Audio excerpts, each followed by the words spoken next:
ಮತ್ತೊಂದು ಕಡೆ ಲೋಕಸಭಾ ಚುನಾವಣೆಗೆ ಸ್ಪರ್ಧಿಸುವಂತ ಹುಮ್ಮಸ್ಸಿನಲ್ಲಿರುವಂತಹ ಬಿಜೆಪಿಗೆ ಒಂದು ದೊಡ್ಡ ಶಾಕ್ ಎದುರಾಗಿದೆ. ಅದು ಬಿಜೆಪಿಯ ಪ್ರಯೋಗಶಾಲೆ ಅಥವಾ ಹಿಂದುತ್ವದ ಪ್ರಯೋಗಶಾಲೆ ಅಂತಾನೂ ಕೂಡ ಪರಿಗಣಿಸಲ್ಪಡುವಂತ ಕರಾವಳಿ ಭಾಗದಲ್ಲೇ ಅಂದ್ರೆ ದಕ್ಷಿಣ ಕನ್ನಡದಲ್ಲಿ ಏನಾಗಿದೆ? ದಕ್ಷಿಣ ಕನ್ನಡದಲ್ಲಿ ಮತ್ತೆ ಅರುಣ್ ಕುಮಾರ್ ಪುತ್ತಿಲ ಬಂಡಾಯ ಎದ್ದಿದ್ದಾರೆ. ಲೋಕಸಭಾ ಚುನಾವಣೆಗೆ ಅರುಣ್ ಕುಮಾರ್ ಪುತ್ತಿಲ ಪಕ್ಷೇತರ ಅಭ್ಯರ್ಥಿಯಾಗಿ ಸ್ಪರ್ಧಿಸುವಂತ ನಿಟ್ಟಿನಲ್ಲಿ ತೀರ್ಮಾನ ತೆಗೆದುಕೊಂಡಿದ್ದಾರೆ ಅನ್ನುವಂಥದ್ದು ಗೊತ್ತಾಗ್ತಾ ಇದೆ. ಅರುಣ್ ಕುಮಾರ್ ಪುತ್ತಿಲ ಸ್ವತಂತ್ರ ಸ್ಪರ್ಧೆಯ ಬಗ್ಗೆ ಈಗ ಘೋಷಣೆಯಾಗಿದೆ.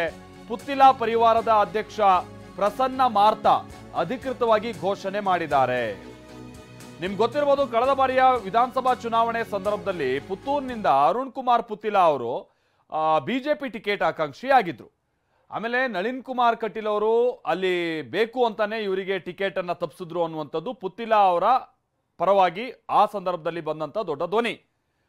ಪುತ್ತಿಲ ಅವರಿಗೆ ಕೊಡದೆ ಆಗ ಆಶಾ ತಿಮ್ಮಪ್ಪ ಅವರಿಗೆ ಟಿಕೆಟ್ ಅನ್ನ ಕೊಡಲಾಗಿತ್ತು, ಬಿಜೆಪಿಯಿಂದ ಕಣಕ್ಕಿಳಿಸಲಾಗಿತ್ತು.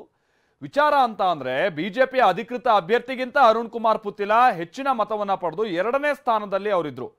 ಗೆದ್ದಂತ ಅಭ್ಯರ್ಥಿಗಿಂತ ಹತ್ತತ್ರ 4,000 ಓಟೇನೋ ಕಮ್ಮಿ ತೆಗೆದುಕೊಂಡಿದ್ರಷ್ಟೇ ಅವರು. ಈಗ ಲೋಕಸಭಾ ಚುನಾವಣೆ ಸಂದರ್ಭ ಈಗಲೂ ಕೂಡ ಅವರು ಅಥವಾ ಅವರ ತಂಡ ನಳಿನ್ ಕುಮಾರ್ ಕಟೀಲ್ ಅವರ ವಿರುದ್ಧವಾಗಿ ಅವಕಾಶ ಸಿಕ್ಕಂತ ಸಂದರ್ಭದಲ್ಲೆಲ್ಲ ಹರಿಹಾಯ್ತಾನೆ ಇದೆ. ಇದೀಗ ಬಂಡಾಯ ಅಭ್ಯರ್ಥಿಯಾಗಿ ಕಣಕ್ಕಿಳಿಯುವ ನಿರ್ಧಾರಕ್ಕೆ ಬಂದಿದೆ.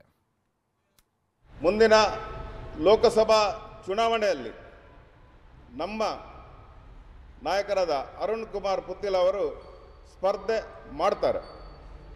ನಮ್ಮ ಈ ಸಂಧಾನ ಪ್ರಕ್ರಿಯೆ ಕಳೆದ ಚುನಾವಣೆ ಎಣಿಕೆ ಮುಗಿದ ನಂತರ ಚಾಲ್ತಿಯಲ್ಲಿದೆ.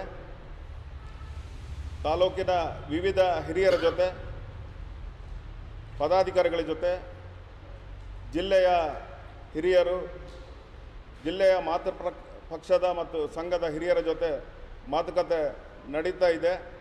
ಅದೇ ರೀತಿ ರಾಜ್ಯದ ಮಾತೃಪಕ್ಷದ ಹಿರಿಯರು, ಸಂಘದ ಹಿರಿಯರು ಮತ್ತು ಪಕ್ಷದ ಅಧ್ಯಕ್ಷರು ಮುಂದಿನ ಲೋಕಸಭಾ ಚುನಾವಣೆಯಲ್ಲಿ ನಮ್ಮ ನಾಯಕರಾದ ಅರುಣ್ ಕುಮಾರ್ ಪುತ್ತಿಲ ಅವರು ಸ್ಪರ್ಧೆ ಮಾಡ್ತಾರೆ.